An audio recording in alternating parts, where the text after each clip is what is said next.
الحمدللہ وکفا وسلام علی عبادہ الذین اصطفیٰ اما بعد۔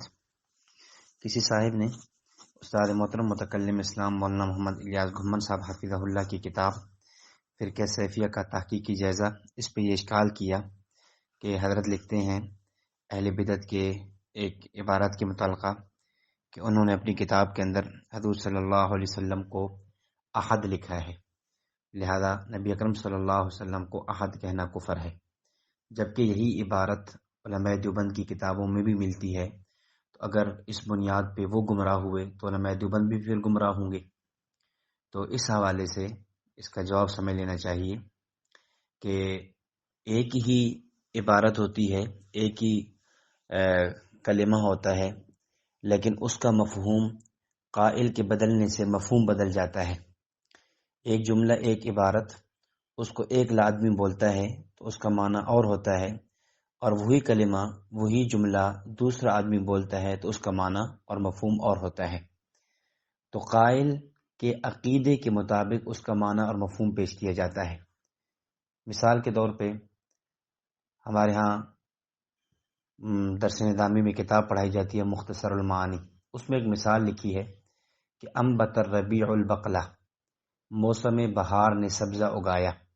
یہ جملہ اگر مسلمان کہے تو معنی اور ہوگا، یہی جملہ کافر کہے گا تو معنی اور ہوگا۔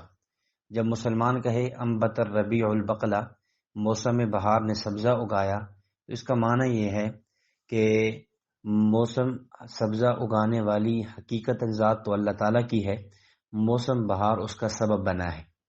اور جب یہی جملہ کافر کہے گا تو اس کا معنی یہ ہوگا کہ حقیقی طور پہ سبزہ اگانے والا وہ موسم بہار ہے، کیونکہ وہ اللہ تعالیٰ کے تو وجود کو مانتا ہی نہیں ہے۔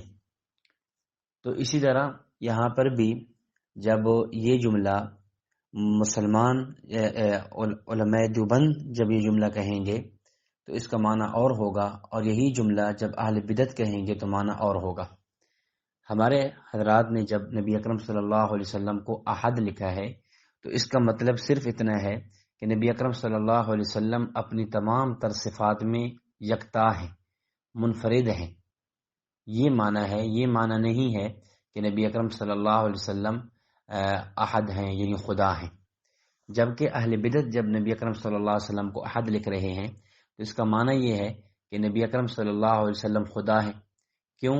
اس لیے کہ اہل بدعت کی دیگر کتابیں، دیگر عبارات اس عقیدے کی تائید کر رہی ہیں، ان کے اشعار بتا رہے ہیں، ان کی عبارتیں بتا رہی ہیں، جیسا کہ اہل بدعت ہی کا مشہور شعر ہے کہ نبی اکرم صلی اللہ علیہ وسلم کی ذات گرامی کے بارے میں اعاذنا اللہ کہ جو بجاتے تھے انی عبدہو کی بانسری ہر دم، خدا کے عرش پر انی ان اللہ بن کے نکلیں گے۔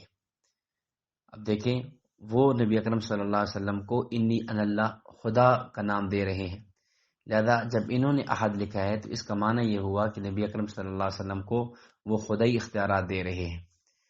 تو میری بات کا خلاصہ یہ ہے کہ یہی جملہ جب ہمارے اکابر لکھیں تو اس کا معنی یہ ہوگا کہ نبی اکرم صلی اللہ علیہ وسلم اپنی صفات میں یکتا ہیں، اور یہی جملہ جب اہل بدعت لکھیں تو اس کا معنی یہ ہوگا کہ نبی اکرم صلی اللہ علیہ وسلم خدا ہیں، خدائی اختیارات آپ کو دے دیے گئے ہیں، اس لیے ان کا یہ کہنا غلط ہے، اور ہمارے حضرات کا یہ کہنا بالکل ٹھیک اور درست ہے۔